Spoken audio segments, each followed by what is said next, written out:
नमस्कार दोस्तों, आज हम ये बात करेंगे कि कुतुब मीनार एक मस्जिद थी या ध्रुव स्तंभ। ऐसे कई इतिहासकार हैं जिनका मानना ये है कि कुतुब मीनार मुगलिया नहीं हिंदू कारीगरी का एक नया अजूबा था।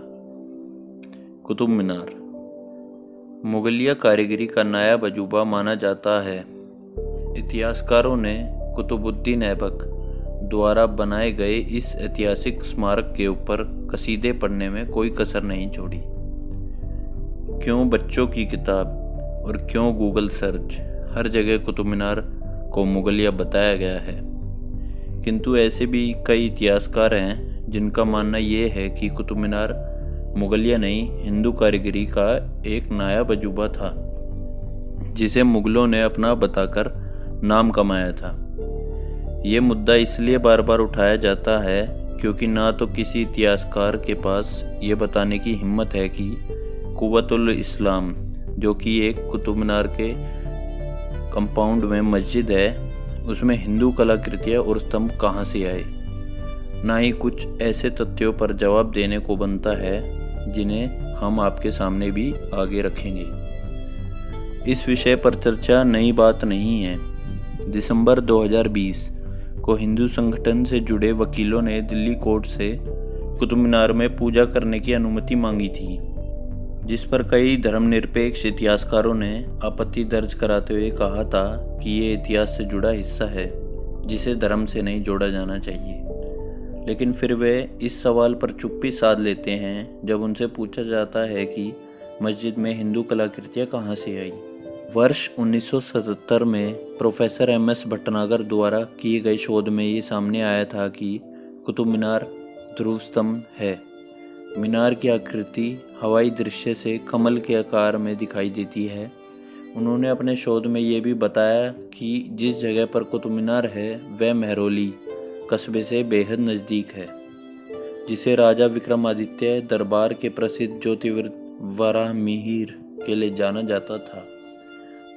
वराहमिहिर ही अपने सहयोगियों के साथ मिलकर कुतुब मीनार में खगोल विज्ञान के नए पहलुओं की खोज करते थे, और ये इतिहास इस्लाम के जन्म से पहले चौथी या छठी शताब्दी की है।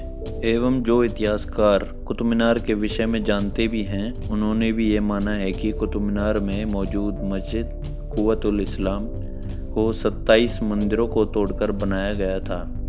और तो और जिस कुतुबुद्दीन ऐबक को कुतुब मीनार का निर्माता बताया गया है, इसके लिए इतिहास केवल हिंदू मंदिरों को नष्ट करना ही दर्ज हुआ है। ऐसा कहीं नहीं मिलता है कि कुतुबुद्दीन ने इस मीनार का निर्माण करवाया था। अब हम ऐसे 5 तथ्यों की बात करेंगे जिनसे हमें साफ हो जाएगा कि ये कुतुब मीनार कुतुबुद्दीन ऐबक ने बनवाया था या एक ध्रुव स्तंभ है। पहला, इस्लाम में कुतुब मीनार को बनाने का कोई कारण या तर्क नहीं दिखाई देता है। कुछ कहते हैं कि इस मीनार को पहरे या रक्षा के लिए बनाया गया था, मगर ये तर्क ठोस नहीं है। नमाज अदा करने के लिए 72 मीटर लंबा मीनार बनाना वैसे ही कई सवाल खड़े करता है। मस्जिद में भगवान की कलाकृतियाँ क्यों? इस्लाम अल्लाह के सिवा किसी और को नहीं मानता, तब फिर मस्जिद के प्रांगण में अधिकांश स्तंभ पर भगवान शिव, विष्णु, ब्रह्मा और अन्य देवी देवताओं को क्यों उकेरा गया है?